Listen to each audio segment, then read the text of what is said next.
Holiday heartbreak from social distancing is a real thing.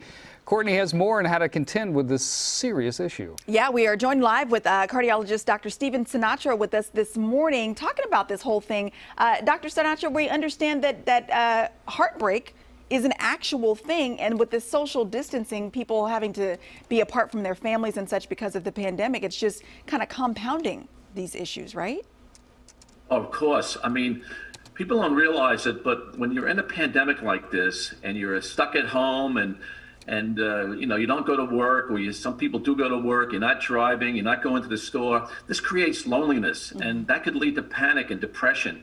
And these are negative factors that can literally cause the heart to break, you know, not literally, but figuratively. Sure. And I've seen so many cases of heartbreak leading to heart disease. So during this pandemic, we have to be extra careful that we don't develop heart disease because of all the emotional stress that's going on. Yeah, and you talk about some of this emotional stress, but you say that there's ways that you can kind of counteract some of this with diet.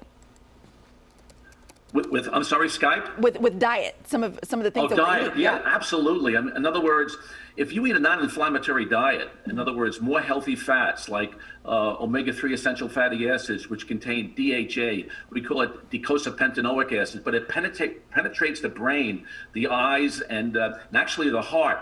So these essential fatty acids are actually key, especially during an inflammatory pandemic, because they lower the index of inflammation. That's why eating, you know, migratory salmon, fish, you know, smaller fish, DHA fortified foods like nuts and stuff like that, flaxseed, all those things help to ease inflammation, and that's what you really want going forward. I'm sure a lot of people will be rejoicing to know that you say even dark chocolate can be helpful.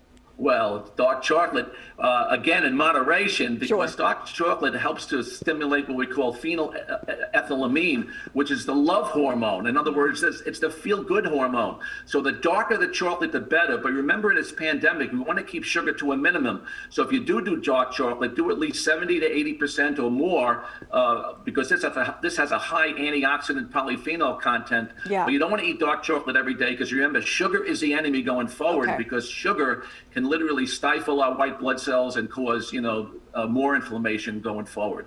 Well, what about things to make us a little bit more active? A lot of people have been practicing yoga, you know, for meditational purposes, as well as the physical exercise that you get from it. Is this something that can also help with de-stressing and I guess solving some of the heartbreak?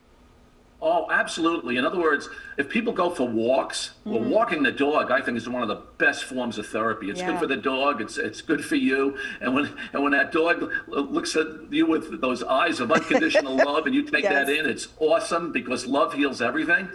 But you mentioned yoga, Tai Chi, meditation. Any of these activities, remember this, they discharge the hyperactive autonomic nervous system, because people are living in fear, they're living in panic, they're living in anxiety. And whenever you discharge what we call the adrenaline or the noradrenaline response, this helps ease the sympathetic nervous system. It gets us more grounded, and it gets us more in touch with how we're really feeling.